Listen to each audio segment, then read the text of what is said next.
A fiery red first Friday of 2012 here on Sports. We jump in the pool with the Robbinsville Ravens and Lawrence Cardinals, and in basketball, Lennope pays Pennington a visit. I'm Mark Fontes. Welcome back to the show.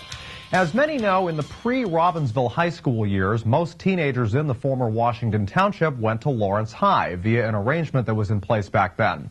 That always makes for some intriguing matchups between the two schools when they get together nowadays. While in baseball, the Ravens' big rival has become Steinert, and in football, it tends to be Allentown. In swimming, Arville and Lawrence both gave it their all yesterday. Robbinsville and Lawrence's girls both making a splash this season, both 4-2 coming into yesterday's meet with one another at the Cardinals pool. Ravens with a good lead by the time the 100-meter butterfly came around, and that one was Arville's for the taking too. Taylor Johnson right there came in first in just under 1:11. For the boys, the tides were completely different. After Lawrence took the first four contests decisively, their Dominic Workajowski won the 100 butterfly for them. He finished it at an even 1:08.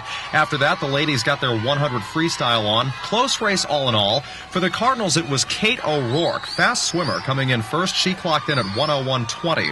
Shortly after that, the boys dove in for their 100 free. Michael Muss of the Cardinals, who earlier dominated in the 200 IM, was again in action in this race and again the top finisher, 57:09 his time. The 500 freestyle was next, the race that requires perhaps the most agility and perseverance. For the girls, it was Robbinsville's Jillian Galindo swimming near the edge of her lane, but still beating everyone, 5:06:79. Not to take anything away from the Raven boys, but they did not see a single first-place winner in anything on this day. It was Lawrence's Pat Lavery winning that 500 free, his time 4:50:21. The team scores at this point, Lawrence's boys way in front, the girls closer, but Arville with a decent lead.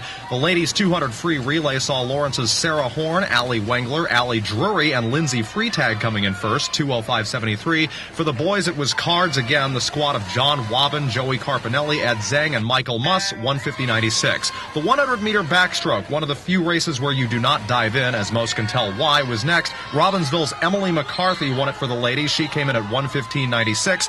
In the boys' 100 back, Peter Finnerty of Lawrence was the top man, 1:06:53. By the end of the day, Robbinsville's girls won, Lawrence's boys won big. Now to basketball. While they fared well in the recent Molinelli tournament, Pennington Red Raider boys basketball has been hit or miss throughout the season. Playing host to out-of-area rival Lennope Thursday, they had their hands full. John Bing Young officiating this matchup between foes Lennope and Pennington. The Red Raiders in the white uniforms trying to avoid the below 500 bug. DeAndre Santos to Kason Randolph. Randolph with some moves in the paint, including a pump fake, which pays off. Randolph with 21 points in this affair. Lennope's Kendall Green dishes it to Kyle Robustello from behind the arc. He nails a three.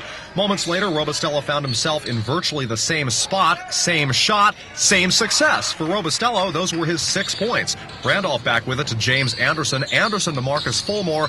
Paul McWhorter, though, loses it to Lennope's Evan Ward. Ward with a great opportunity, yet one bad dribble, and it becomes a breakaway gone bad. Good break for the Red Raiders. Randolph got the ball back, put some more moves on display, put up a simple jump shot, and that drops in. His team, though, in a deep hole in the second half. Lennope's Sawyer Hand here from right under the net, turning in a deuce. Anderson seeing the need to put more points on the board and faster, shoots from downtown, and that's good. However, Pennington down by 21 late in the game, trying to finish strong. Hand with it in hand, passes to Taboo Gaither. He hits that three-point shot. Gaither led all Lennope scorers with 19. Tyler Burns of the Red Raiders giving Randolph another chance to add to a great game for himself. Number 10 capitalizes. However, head coach Bernie Gurick and the Pennington Red Raiders, an evening to try and forget about. They dropped to 4-5 on the season, falling to Lennope's 62-45 in this contest. Just a reminder, these highlights from prep school basketball, as well as all high school sports highlights seen here on WZBN, brought to you by the Hamilton Township Education Association, members working to ensure your child's future success. And finally, Team of the Day is brought to you by Pryor NAMI Business Systems. With the finest names in office products like Brother, Canon, Konica Minolta, and Muratech, Pryor NAMI is changing the way small business does business.